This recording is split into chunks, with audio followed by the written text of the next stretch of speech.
So whether you're going on vacation by plane, train, automobile, or even on foot, if you have a bag, it needs a tag. So let's get started. First, you're going to need 2 pieces of fabric, one for the outside, one for the inside, 11 inches by 4 inches. Then you're going to need a piece that is 1.5 inches by 11 inches for the loop, then 1.5 inches by 18 inches. That is going to be the part that binds the vinyl to make the little pocket so you can put your information in there. Now let's talk about the clear plastic. I have 3 ideas of how you can make those.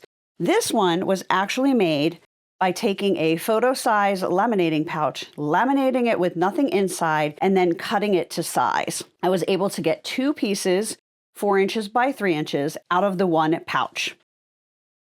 In this tutorial, I'm going to try my second idea, which is to use a page protector. Trying to look for ideas that you're going to have around the house. The third idea is if you like to sew with vinyl, maybe you've made some vinyl pouches, you can cut that into the shape as well. Then you're going to need either medium weight interfacing or 2 pieces of lightweight interfacing. Sometimes I feel like one of those shows where they're like, hey, let's just see what you have in your cabinet and we're going to make a meal. That's what I did with this luggage tag. I didn't have medium weight, but I had the easy shaper interfacing. So I simply put it on the back of the exterior and the interior fabrics. And I have already done that. Whatever you use, just follow the manufacturer's instructions. You're going to cut it the same size, 11 by 4. Get that ironed on so you are ready to go. Clips, you're going to want some leader fabrics. It's going to make sewing so much easier. And basically leader fabrics are just little folded piece of fabric that helps you get everything the same level. I'm also going to be using the quilter's clapper. If you have a bias tape maker, grab the number 18. If you don't, that's totally fine. You can make these pieces with or without it. Then a turning tool. You will also need to know how to make buttonholes on your sewing machine. I'm just going to say make a buttonhole. We're not going to go into how to do it because every single machine is a little bit different. Let's get started. The first thing we're going to do is we are going to take our 2 pieces. I'm going to put them right sides together and we are going to cut these corners. And it is basically 1 inch in and 1 inch out. So what I'm doing is I am positioning this on my cutting mat so it is lined up with 1 inch lines. That way, I can just take my ruler and I can line my ruler up at a diagonal from the 1 to the 1 and I can cut. I don't have to measure and mark my fabrics. I can just let the rulers on my cutting mat do the work for me. So now we have 2 pieces of fabric with the corners. This is going to be my outside, so they'll coordinate when I travel, but not totally match. But they need to match enough that my husband's going to know they go together and that it's definitely my luggage. Makes sense, right? This is going to be the lining. We're going to put the exterior fabric aside for a while. We're going to be working with this one 90% of the time for this project. Now it is time to iron our 2 strips that are going to become the strap and the binding for the vinyl window. And I'm going to show you how to do it with or without the bias tape maker. And I will have a link below this video. If you have never used a bias tape maker, I have a more in-depth tutorial about how they work and what they do. So I will put that there if this is new to you.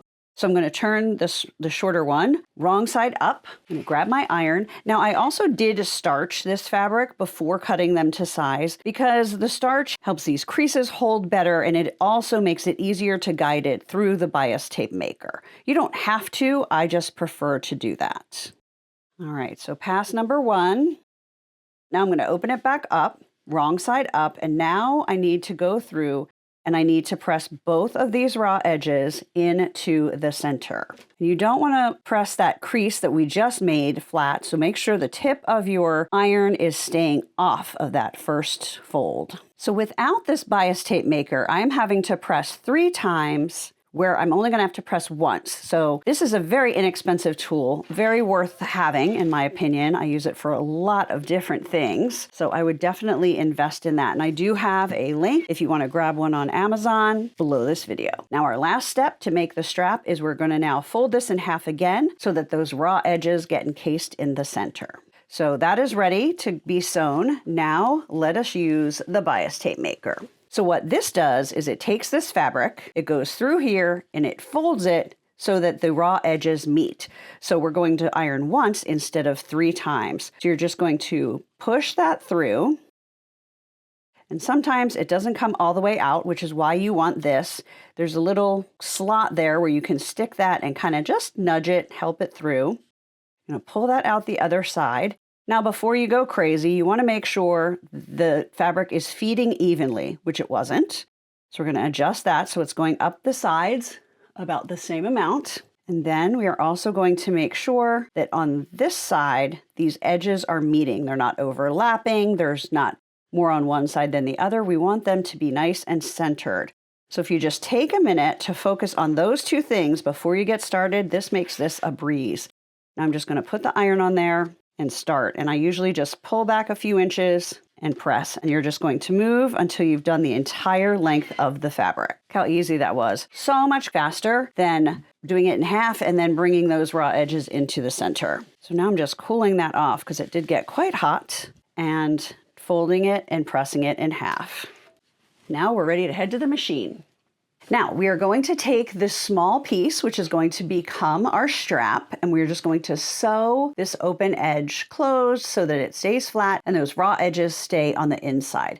I am going to use a leader fabric. I'm going to butt this right up against there. Then I'm going to put that under the foot and under the needle. And what that does is it keeps everything even. Not that this is that thick, but it is going to help it move more easily. So when we start to sew, the feed dogs have something to grab onto, and it's not just going to get hung up. And because we're not sewing on it, it just pops right out the back, and you can use it over and over again. Then just to keep it straight and not sew my fingers, I usually use scissors when I get towards the end. I'm going to just keep mine like this with it just sewn down the one side. It's so skinny, and it's going to be for a luggage tag, but if you prefer the look, you can go back and sew the other side as well. Totally up to you. The next thing we're going to do is start preparing our vinyl window. We're going to take the 18-inch piece that we folded over, and we are going to bind this fabric just like it's a quilt or a quilted project. I'm going to start on a long side towards the bottom. I'm going to stop when I'm 1/4 inch from the edge of the vinyl, and I'm going to knot my thread. Now, I've seen this done both ways, where you put the binding around the vinyl first, or you put it around when it is on the luggage tag. I've done it both ways, and I've decided I like this way better. Then you have more control about where it is going to be placed on your luggage tag. I did one that was too far to the side, and it was all messed up. So now I'm going to turn this. I'm going to open that up, and I'm going to put the vinyl right along that fold. Fold that down, push this side in, this side down, and you have a cute mitered corner. I'm going to do the same thing on all 4 corners. If you need to hold that corner with your scissors while you get it under the sewing machine, that's fine. And then make sure you're keeping your vinyl right tucked up into that crease. Now I'm just going to get this one started, and then we need to get ready to be at the very end. So it's going to overlap down here. So I'm just going to cut beyond where it overlaps. And then I'm just going to fold that up. I'm going to clip that in place. So now we have a little bound piece of plastic. And now it is time to put it onto the lining of the luggage tag holder. Now we have the page protector rectangle that's going to hold our information all bound, have a little bit of extra. I'm going to throw that away. And then we also have our strap that we sewed shut. So the first thing we're going to do is we're going to match those raw edges, and I'm going to clip them here, centered on one end of the lining. Now the next thing we're going to do is we are going to clip the vinyl pouch onto the lining.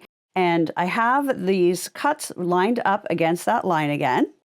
And we want the edge of the pocket to be about at that line. And you want to make sure there's at least 1/4 inch on either side. So you really want to make sure you have that centered. If you have any of these large fabric clips, I don't use them often, but I do use them sometimes. And this is one of those sometimes. Very, very convenient. Now what we're going to do is we're going to sew on the outside, so not where we already sewed, on the outside down here, up here, and over here to secure the pocket.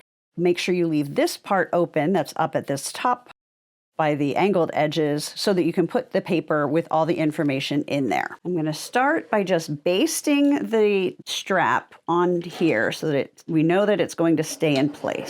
And now I'm going to sew around here, but you'll notice that's pretty thick. So we're definitely going to be using leader fabrics. This time I'm going to use 2 so that the leader fabrics are about the same thickness as that pocket. See how that's nice and flat versus this that has a big bump. So we're going to put that all underneath. I'm going to put my foot down. I'm going to raise my bobbin thread and I'm going to sew.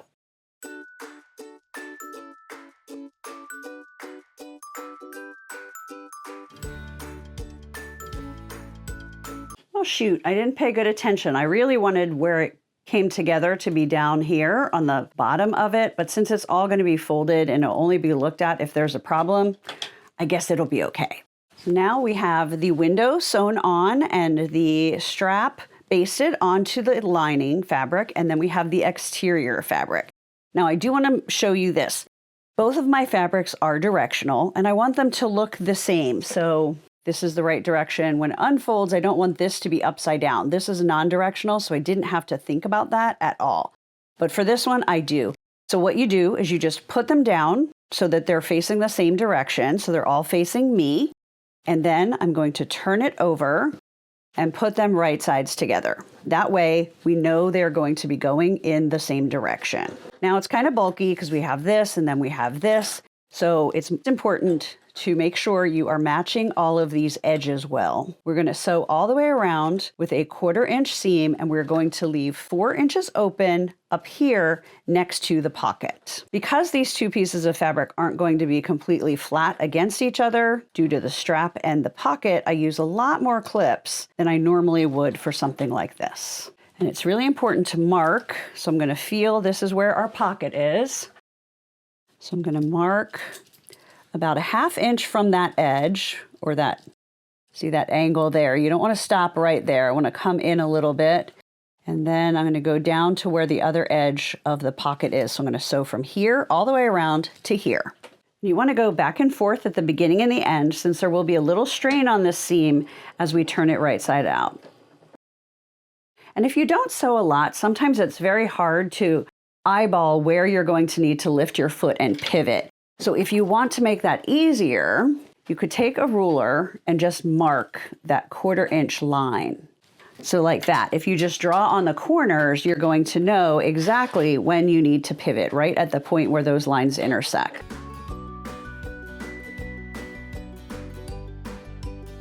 Now we're going to carefully turn this right side out, trying not to bend that plastic too much because it will crease a little bit as it gets bent, see? But that's okay. Do your best and always remember that it's going to be on the inside. The plastic is not like the prime focus of this project. Pull on the strap to get that out. And now we need to use the turning tool to get these turned nicely so that you can see the angles there. Well, let's see how this works because I skipped a step. I forgot to clip the corners. Clip your corners. It's working better than I expected. I don't want to turn it inside out again because I don't want that to wrinkle any more than it already has.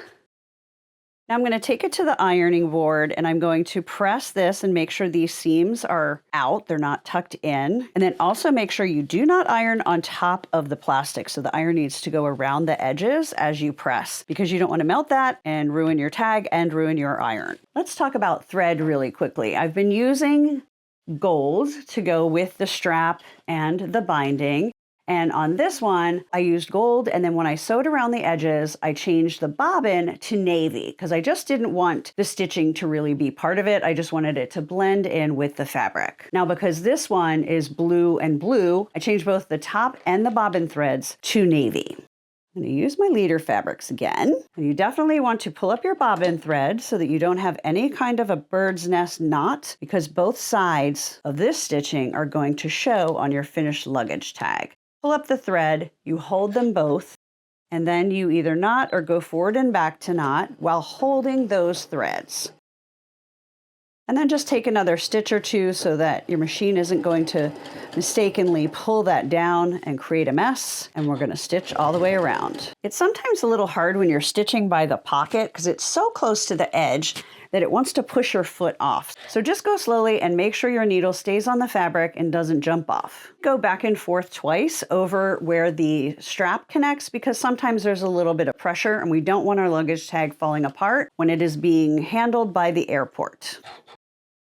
Now that we have sewn all the way around, we are going to flip this down and we are going to sew basically as close as you can because that's really thick there. We're going to sew across there about 1/4 inch from this edge. And the reason we need to do that is so that it will fold and sit properly when you put the strap through the buttonhole to close the luggage tag.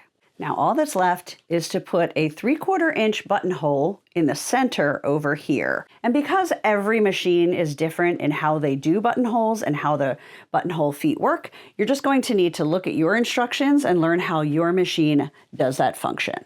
There are so many times and ways you could make luggage tags. They'd be fun for a girls' trip, for a family vacation, have everybody have matching tags. It could be a fun bridal shower gift, start their new lives together with new luggage tags. Let me know in the comments what you would make luggage tags for. Now we just need to grab our seam rippers and open that buttonhole. And I'm going to do what my grandma taught me to do. Put a pin across the end of the buttonhole so that you don't get overzealous and cut through those end stitches. Put my seam ripper straight through and then very, very slowly cut the fabric that is in between those buttonhole stitches, and you'll see it won't go any further because I put that pin in there. Now it's done. All you need to do is put a piece of paper with your contact information in. You're just going to fold this in half, take the strap, put it through the buttonhole, pull that closed, and I have a super cute luggage tag ready to go. And I actually have 2 that are going to coordinate for my trip. Let's look at these 2 types of plastic that I used for the windows. This was the photo lamination product. And then this one was the page protector. Now more people have page protectors in their home than they have laminators and laminating pouches. So I wanted to give you options. So if you give this a try and post it on social media, be sure to tag me. I am at Artist Tara Reid. Be sure to subscribe to my channel so you don't miss any more free tutorials. And I would also like to invite you to check out my membership at sewwithtarareid.com. You can watch the video and learn how to make this. My members also have very detailed directions with lots of photos for this project as well, but that is a member exclusive to get the printed pattern. Try it for $1, see if you like it. It's a lot of fun and it's ad-free. So be sure to check it out at sewwithtarareid.com/$trial. Happy sewing and safe travels.